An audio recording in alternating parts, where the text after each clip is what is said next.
Two separate attacks on ICE agents. In one case, the shooter was killed when the agents returned fire. We're drawing substantial media coverage.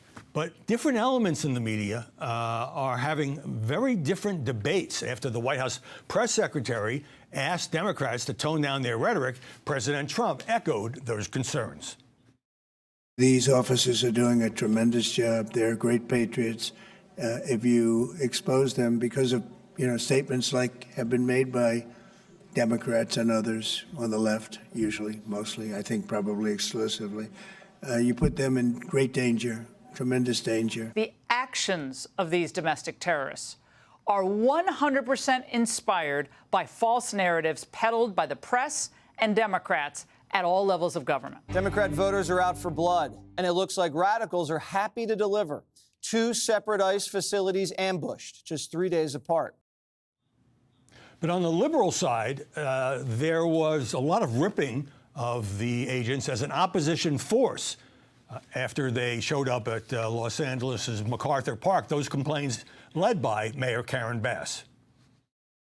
To me, this is another example of the administration ratcheting up chaos by deploying what looked like a military operation in an American city. It would seem that the invasion into American cities is coming from law enforcement deployed by this administration to terrorize communities. Clay Travis, the horrifying attacks on these ICE agents, no question about it. But is it fair for the White House to blame the media and the Democrats for this violence? It is, because I think they are instigating much of the violence against ICE agents, and they're doing so even though the vast majority of Americans support President Trump's deportation efforts. Even left-wing pollsters are showing two-thirds support for removing certainly violent criminals from this country, but overwhelmingly there is a huge level of support for removing illegal immigrants. And all Trump is doing is following through on his 2024 campaign pledge to do just this. And look, we've had a ton of court cases over the years, and sometimes they were very frustrating when Joe Biden was in charge. But the president has the authority to determine immigration policy. Donald Trump is the president. He ran on this policy, and he is executing it. And the idea that you would stand up against it by in any way condoning attacks on ICE officials. I mean, I saw videos of the ICE agents driving in cars, having huge bricks thrown at them. Yeah. We've seen them certainly being shot at. We've seen the literal, as you just mentioned, potential conspiracies to try to kill ICE agents. This is being fueled in part, certainly, to a large degree, I believe, by Democrat left-wing policy opposition. I think it's right to call it out. And I think the media not calling it out is partly to blame as well.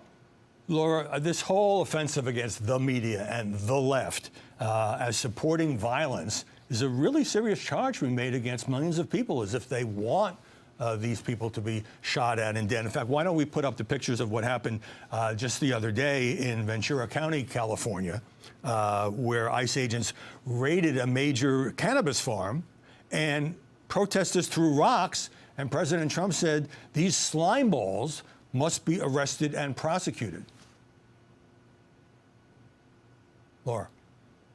Oh, well, certainly we don't want to, I don't condone violence in any way, shape or form, and that needs to be said. We also have to talk about the response to the rock throwing was tear gas of multiple crowds. And what I think is missing from this conversation, because we can talk about rhetoric and condemnations of rhetoric, and we see Donald Trump, and he has not, really responded to condemnations of his rhetoric prior to January 6th or the other violent incidents that we've seen in our recent history. But what we need to talk about, too, is what's happening with these ICE agents that are strapped like they are going to Afghanistan or Iraq and are walking through these communities. And these are not simply criminals. These are people who often are engaged in legal immigration hearings being picked up at courthouses. These are people who are zip tying with wearing masks with no identification, zip tying people for speaking Spanish and throwing them on the ground. Now, let us not forget that the way that ICE is executing these policies of the Trump administration is extremely disturbing. And I say that as someone who's from Southern California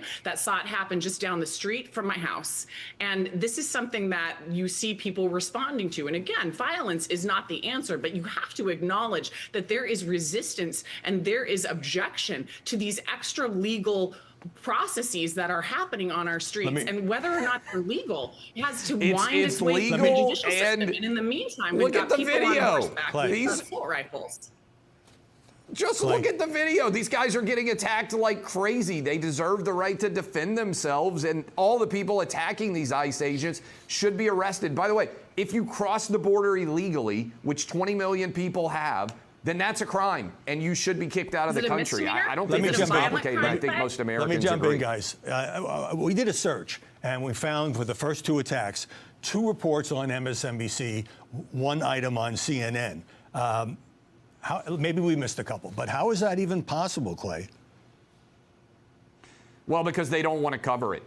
They don't want to show the violence that ICE agents are having to follow. And remember, this has been a trend for a long time in the media. Remember when Joe Biden first came into office and they were trying the ICE agents to preserve the sanctity of the southern border, stop illegals from coming across, and there were ICE agents on horseback. And Joe Biden said, hey, basically, and his spokespeople said, hey, this is basically slavery all over again. Look at them. They're trying to whip these illegal immigrants. And then we have an investigation come out. The ICE agents did nothing wrong. Right. But when you compare them to slave drivers, it's kind of setting the context that you can do anything you want to them. And this has been the rhetoric of the left about ICE agents for years. I'll just say that if this had been a right-winger shooting a Biden official in the neck, there would have been a lot of coverage. All right. Hey, everyone. I'm Emily Campagno. Catch me and my co-hosts Harris Faulkner and Kaylee McEnany on Outnumbered every weekday at 12 p.m. Eastern, or set your DVR.